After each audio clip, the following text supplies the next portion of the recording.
नमस्ते, मी Ashwini. Sai Soumya sister चॅनलमध्ये आपलं सर्वांचं खूप खूप स्वागत आहे. सकाळची सुरुवात खूप लवकर झालेली आहे. मी पहाटेचं काही शूट करत नाही, कारण की नॉर्मल लोक आपण काय करतो, साफसफाई वगैरे तशीच असते आणि बिना आंघोळीच असते, त्यामुळे शूट शक्यतो ते मी घेतच नाही आणि खूप उशीर होऊन जातो पुढच्या कामाला. जसं की बघा, अगदी वेळेस सईपरीचा डबा असो किंवा देवपूजा असो किंवा माझा डबा असो आणि मळ्यात पण जायचं असते. आणि आज पाण्याचा दिवस म्हटलं की आमच्यात इतकी घाई असते ना, भयंकर घाई. 10-15 मिनिटच पाणी असतं, त्यामुळं ना खूप दगदग होते आणि पाणी बघावंच लागतं. आणि विशेष म्हणजे पाण्याला टायमिंग नाही, कधीही येतं. त्यामुळं सकाळ सकाळी बघा, माझं आंघोळ देवपूजा झाली आणि कुकर लावायचं काम चालू आहे. तर भात आणि बटाटे लावते, कारण रात्रीच परी मला सांगून ठेवली होती की आई आज बटाट्याची सुक्की भाजी बनव. आणि मलाही जरा जास्तीच बनवायचं होतं, कारण की मळ्यात बायका असले का थोडंसं मी जास्त कमी भाज्या नेत असते. आणि आमटी बनवायची का हा एक प्रश्न येतो. तर वांग होते ना, तर 2 वांग बस होऊन जातं, कारण की वांग्याच्या फोडी कोणच खात नाही, तर फक्त रस्साच खातात. वांग्याची फोडी जर बोललं तर मीच अगदी आवडीनं खाते. आणि आठवड्यातनं 2-3दा वांग होतं. शक्यतो वांग कोण खात नाही, पण आमच्या घरात वांग 2-3दा होतंच. वांग्याशिवाय जास्त पर्याय राहतच नाही. वांग, बटाटा, आपलं सांडगं हेच असतं जास्तीत जास्त. आणि तोंडाला चव लागेल ना, त्यामुळे म्हटलं चपात्या तर राहिल्याच होत्या, 1-2-3 चपात्या तर राहिल्या होत्या. म्हटलं चला त्याचं मस्त चपातीचं पोहे करावं, कारण की चपातीचे पोहे म्हटले का घरात सगळ्यांना आवडतं. एकेकांच्या घरात बघा अजिबात आवडत नाही, शिळ्या चपात्या असतात म्हणून. पण जास्तीचं तेल, कांदा, टॅमॅटो, भरपूर असं कढीपत्ता वगैरे टाकलं ना, घरचा काळा मसाला, एक नंबर लागतं चुरमा. तर बारीक करून घेतलं मिक्सरमध्ये आणि जसं पोहे भिजवतो थोडंसं पाण्याचा शिडकाव देऊन भिजत घातलं आणि बटाटे सुद्धा गार व्हायला ठेवलं. जसं की बघा, साल पण लवकर काढायला येतं. आईची पण बरेच अशी मदत होते. एका दिवसात ना दुर्डीचं कापड माझं बदलायचं चालू होते. आता सवय लागली बघा मला. पेपर अजिबात मला आता कसलंच वापरू वाटत नाही दुर्डीत. आधी किती जरी काय जरी वाटलं ना, तर कधी ते कापड बदलायचं वगैरे असं मला वाटत होतं. पण आता मी एकदाच ना असे 10-20 कापड असं करून ठेवले, जसं की दुर्डीवर झाकण्यासाठी किंवा इतर कशाला घेण्यासाठी, जसं की पोळपाटाला बांधण्यासाठी. तर फ्रेश वाटतं अगदी. आणि इथं ह्यांचं बघा, आमचं गरम गरम चपात्या करायचं चालू आहे. तर ह्यांचा पोटभरीचा नाश्ता, कारण की एकदा मळ्याला गेलं की घरी यायला उशीर होते. मळ्यात गडी पण आहेत, बायका पण आहेत. बायकाकडे मला जायचं, गडीकडे ह्यांना सारं दंड वडायचं काम चालू आहे. शक्यतो पावसाच्या अगोदर सगळी कामं करून घ्यायची आहेत. आणि वडाताण करून का होईना, काल शेतातली कामं पूर्ण कंप्लीट झालं, ते एक मनाला समाधान. आणि तव्यावरतीच तुकडं बनवायला घेतलेले, म्हणजे आपले चपातीचे पोहे इतके छान झाले ना, खूप छान. याच्यामध्ये जर तुम्ही ना सॉस वगैरे घालून जर खाल्लात ना, अप्रतिम लागते. एवढासा आम्हाला चपातीचे पोहे अजिबात पुरलेले नाही, तर फक्त सगळ्यांना चवीपुरतं खायला आलं. कारण की बघा, कधी कधी परी खाते, कधी कधी नाही. ज्या दिवशी कमी असतं ना, त्या दिवशी सगळ्यांची वाटणी लागते. असं होते कधी कधी. करून बघा तुम्ही, खूप छान लागते. आणि इथं ना बटाटा शिजवलेला आणि त्याच्यामध्ये ना हिरवी मिरची पण. सकाळचे 9 वाजलेत आणि बायकांना विचारलं, आता आले त्या बायका. आणि हे पण मला लिहायला आले, उशिरा आवरले पण हे आलेच नाहीत. आणि नळाला पण पाणी आलं होतं आणि पाणी पण भरून घेतलं आणि झाडांना पण पाणी घालून घेतलं, कारण की आता बघा वारं पण भरपूर. आणि इतकं ते काय म्हणतात, पावसाचं पाणी काय ते हाळ्यामध्ये बसून बसून घट्ट झाले, तर भरपूर असं पाणी बसलं त्याच्यामध्ये. असं ते म्हटलं कुठलं तरी काम झालं. काही डबा भरला आणि माझा पण भरला. आणि वाऱ्यामध्ये इतकी जाम सर्दी, खोकला, कणकणी काय सांगूच नका. आता म्हटलं त्यांना पण चहा द्यावं, मी पण चहा घेऊन गोळी घेते, गोळी घेऊन लगेच निघते, कारण की बायका पण लागल्या असतील कामाला. तर चला.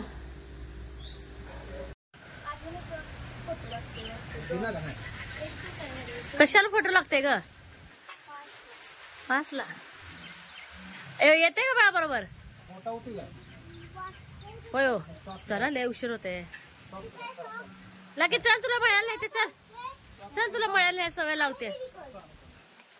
चला लवकर.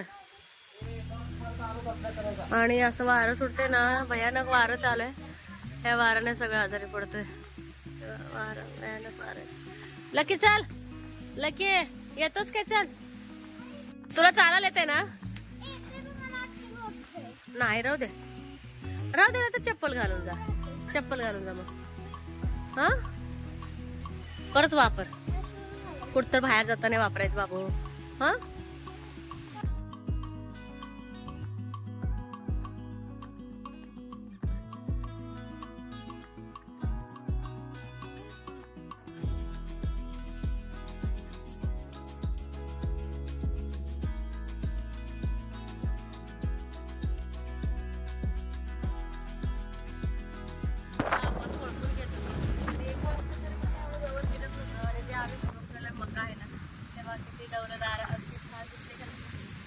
तुझं असं म्हणणं आहे की आता लागतं अजिबात गवत खायला गरज नाही, कारण की गवत तर आता सगळंच निघालंय.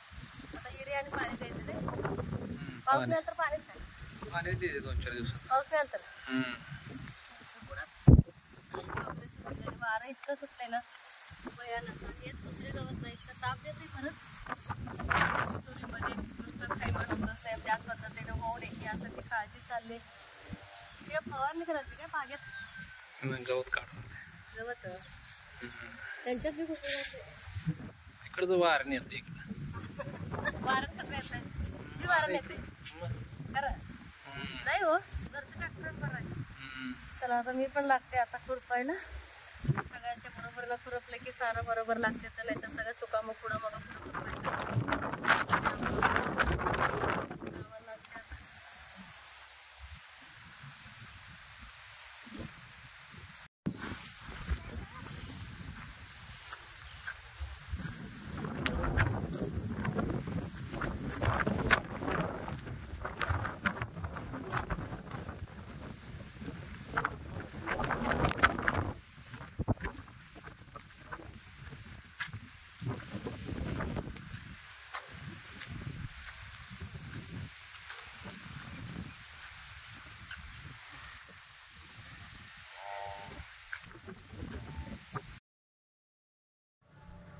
खुरपायला बसतोय. एक एक सारं सगळ्यांनी धरून बसतो आणि सगळं एक ना एक गवत काढून घेतो. किती जरी गवत काढलं ना, आता चिटचिट जी दररोजची असते किंवा मोठा जरी पाऊस पडला, गवत तर आणखीन येणारच. फरक इतकंच की जेवढं आता भरपूर असं तण उगवायला लागलेलं आहे, तुम्हाला कॅमेऱ्यात दिसत नाही, पण असं जर बघायला गेलं भरपूर असं गवत आहे. आटोक्यात आणण्यासाठी ह्या आपलं काम चालू आहे. तर तुम्हाला सांगते, पाऊस जर पडला आणखीन हे गवत कुसळी गवत येणारच आहे, हे काय मरणार नाही. पण नेक्स्ट टाइम पुढच्या पुढं बघू म्हणून खुरपण चालूच आहे. पण जेव्हा येईल ना मोठं तेव्हा मात्र उपसून घ्यायचं आणि जास्तीचं काम तेव्हा काय लागत नाही. तर अगदी ना गप्पा मारत मारत आमचे काम चालू असतात. तुझं काय माझं काय, प्रत्येकाच्या घरातल्या काहीतरी काय ना समस्या संकट इतकं असतात ना, ते सगळ्या बायकांना एकमेकाशी शेअर करतात. बरं असं कमेंट आले तर शॉर्टला आता बायकांचे पण तोंड दाखवत जा, पण कोणाला कॅमेऱ्यामध्ये यायला जास्ती आवडत नाही, तसा कोणाचा अवतार नसतोच. मुळात यायचं म्हटलं की सकाळ सकाळी इतकी घाई असते ना, भयंकर घाई असते.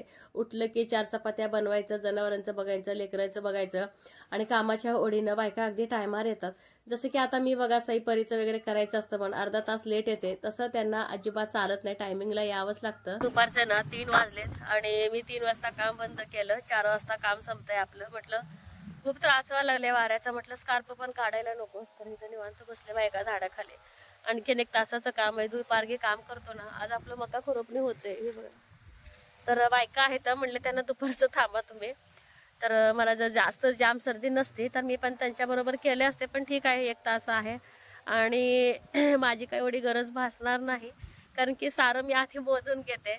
कारण की एवढ्या वेळामध्ये एवढं काम उरकते का बघते. जर उरकत नसल असं जर दिसलं मग मी बसते. शेवटी काय करत असते मी, आता इतक्या बाया आहेत ना, तर इतक्या बायकांनी इतकं काम होऊन जाईल का 4 वाजता. उलट ना मला वाटते अर्धा तास ते लवकर सुटणार आहे, तर त्या बेतारांनी बसलेच आहे आणि इथं दुखायला पण लागले. त्यामुळे म्हटलं नको. आणि सर्दीचा इतकं त्रास व्हायला ना, भयंकर त्रास. आणि इतकं वारा आहे ना मळ्यामध्ये, काय सांगू तुम्हाला, अगदी सोसायटीचा असा वारा आहे. तर 4 वाजता मग जायचं घरी आणि खुरपल्यानंतर इतकी आपली मका ना, म्हणजे काय सांगू तुम्हाला, इतकी सुंदर छान दिसायला लागले ना, अगदी रान नटलं हसलं म्हटल्यासारखं झालं. खूप छान आपलं रान नटलंय. तर ह्याला ना आता मी म्हणजे 2-3 दिवस ना ताण द्यावं लागतं, पाणी वगैरे द्यायचं नाही, थोडं खुरपल्याचा मान पडतो. जसं की बघा जे आपण गवत काढले ना उन्हाला तळाला पाहिजे, लगेच आपण पाणी वगैरे जर दिलं तर ते परत छोटे छोटे गवत उगवू लागतात ना. त्यामुळे तुम्हाला दाखवत्या खुरपलेलं रान इथं बसून एका जागी दाखवणार आहे मी.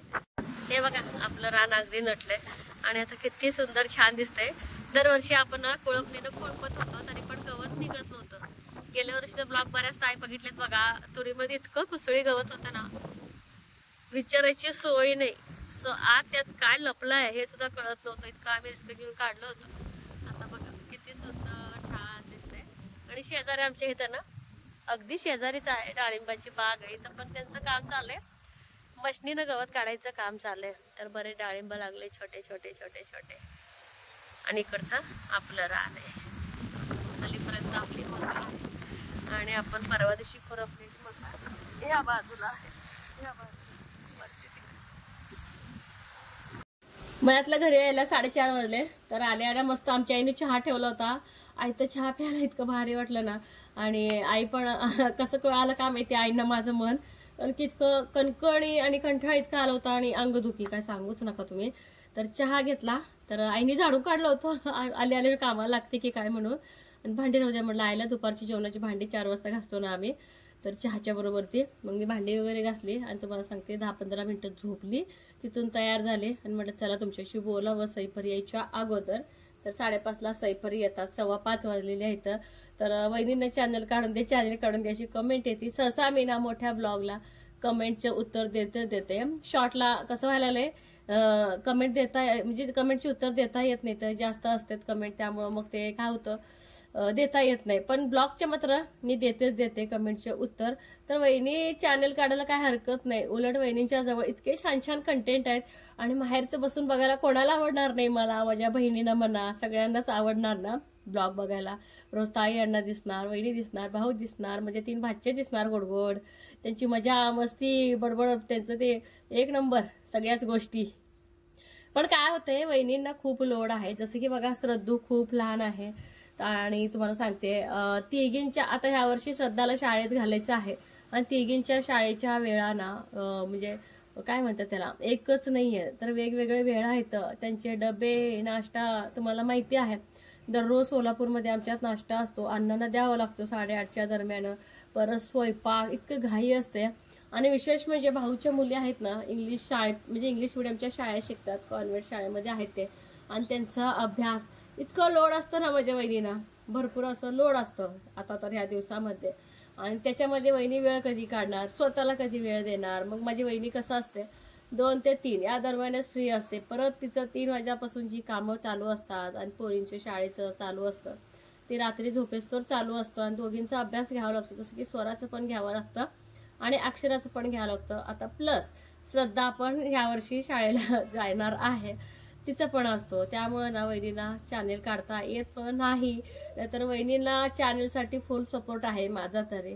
त्यामुळं असं म्हणजे काही समस्या आहेत सध्या तरी, त्यामुळे वहिनी अजिबात चॅनेल काढू शकत नाही. मीच बोलले माझ्या बहिणीला, माझी मधली बहीण जी शिक्षक आहे तिलाच म्हटले की बाई म्हणजे तिचं आधीचं एक चॅनेल होतं अभ्यासाचं, ती टाकत होती. तुझं उलट किती व्यस्त जीवन आहे, तुझं डेली ब्लॉग टाकत जा असं मी तिला बोलले. बघू आता तिचं काय होतंय.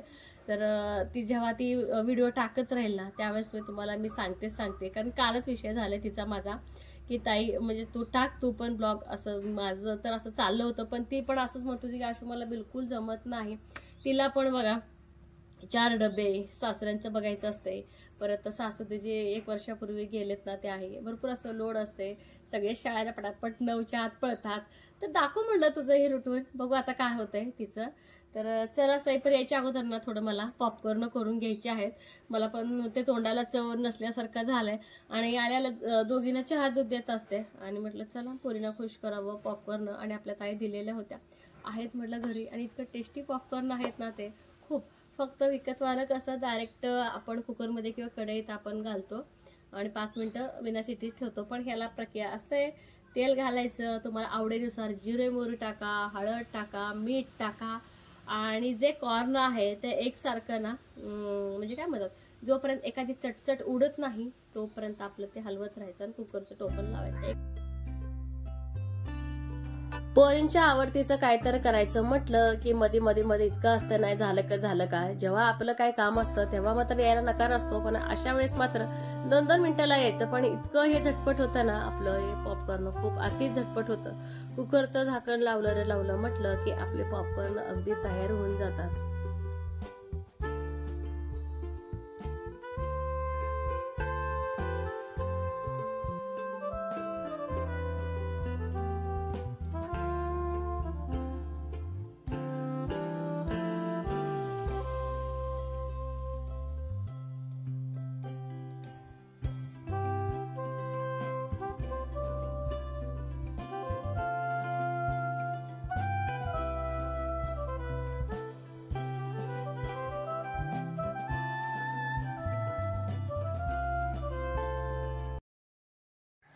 घरी ना पाहुणे आलेले, आमच्या घरी किंवा आमच्या भावकीत कोणी जरी पाहुणे आले तर एकामेकांच्या म्हणजे घरी जातात पाहुणे. आम्ही चहा नाश्त्याला बोलवलं होतं, तर त्यांनी नाश्ता काय खाल्ला नाही, चहा काय पिले नाहीत, कारण की त्यांचं ना शेजारच्या घरी त्यांचं चहा पाणी झालं होतं, पण गप्पा गोष्टी हळदी कुंकू झाल्या. तर भारी वाटते असं की नाही. पूर्वी असं असायचं आणि आताही आमच्या गावात आणखीन अशी रूढी परंपरा आहेत. तर 1-2 दिवसाआड शेवयाचं म्हणजे भात असतो, पहिलं जास्तीचं आवडतं आणि मीही आता तिच्या नादान थोडं थोडं खायला शिकले. तर मला अजिबात आवडत नव्हत्या शेवया, सई काय खात नाही, पण संध्याकाळच्या टायमिंगला करते. भेंडी करायला तर घेतली होती, भेंडी तर मला संध्याकाळचं करायचं झालंच नाही, कारण की अचानक सई परी बोलल्या खूप दिवस झाले फरसाणाचा रस्सा भाजी बनवली नाही म्हणून कर म्हटल्या. तर फरसाणाचा रस्सा भाजी बघा, कांदा टोमॅटो भरपूर असं लसूण खोबरं आणि घरातले आहे तेवढे सगळे मसाले वापरायचं, काळा तिखट लाल तिखट आणि चवीनुसार मीठ आणि थोडंसं मी ना रस्स्यामध्ये नॉर्मल कूट घालते आणि आमटी उकळली का त्याच्यामध्ये फरसाण घालायचं, फरसाणचे जे खांडकं असतं ना तेच वापरायचं.